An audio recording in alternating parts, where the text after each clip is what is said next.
विगत 24 घंटे में या 24 से 36 घंटे में देश ने दो प्रकार के दृश्य देखे। एक,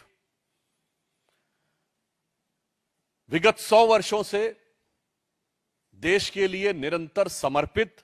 राष्ट्रीय एकता, सांस्कृतिक उत्थान के लिए अपना प्रतिपल समर्पित करने वाले विश्व के सबसे बड़े संगठन, सांस्कृतिक संगठन राष्ट्रीय स्वयंसेवक संघ के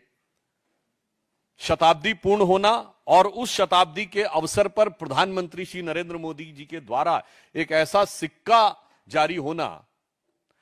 जिसमें संभवतः स्वतंत्र भारत के इतिहास में पहली बार किसी भारत की मुद्रा पर मां भारती का चित्र।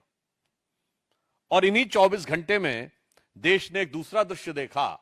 कि 140 साल पुरानी पार्टी, एक ब्रिटिश ऑफिसर एलन ऑक्टेवियम ह्यूम के द्वारा स्थापित पार्टी, जिसके पहले 25 साल में अनेक ब्रिटिश सेक्रेटरी अध्यक्ष रहे, और 100 साल से जिसका एक ही परिवार का उस पर वर्चस्व है। आप सब लोगों को यदि ना ध्यान हो तो मोतीलाल नेहरू 1919 में कांग्रेस के अध्यक्ष बने थे और 1928 के बाद 29 में उन्होंने अध्यक्षी सीधे मोतीलाल नेहरू ने जवाहरलाल नेहरू को ट्रांसफर की थी। यानी 100 साल से एक ही परिवार के आधिपत्य के बाद भी उस संगठन के पतन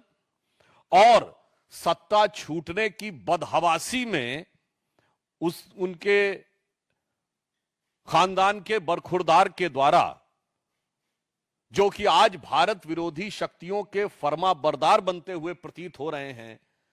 अपनी उसी आदत के अनुरूप विदेश की धरती से एक और ऐसा बयान दिया है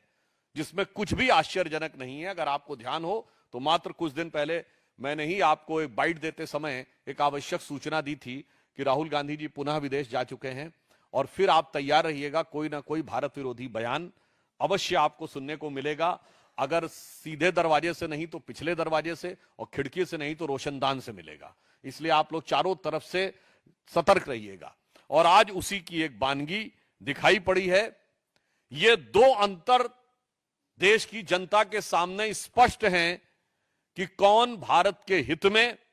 और कौन भारत विरोधी शक्तियों का जाने में चाहे अनजाने में एक टूल बनता चला जा रहा है। और यह कोई अपने आप में अलग सामान्य घटना नहीं है। इससे पूर्व राहुल गांधी जी इतनी बार विदेश में जाकर भारत विरोधी बयान दे चुके हैं कि मैं उन सबको गिनाऊंगा तो आप सबका समय बिना वजह व्यर्थ होगा। अभी सितंबर 2025 में जो अभी इन्होंने बयान दिया कोलंबिया यूनिवर्सिटी में, जो अभी आज दिया है, इससे पहले वो सितंबर 2024 में वॉशिंगटन, 9 सितंबर 2024 को अमेरिका के टेक्सास, सितंबर 2024 में वर्जीनिया,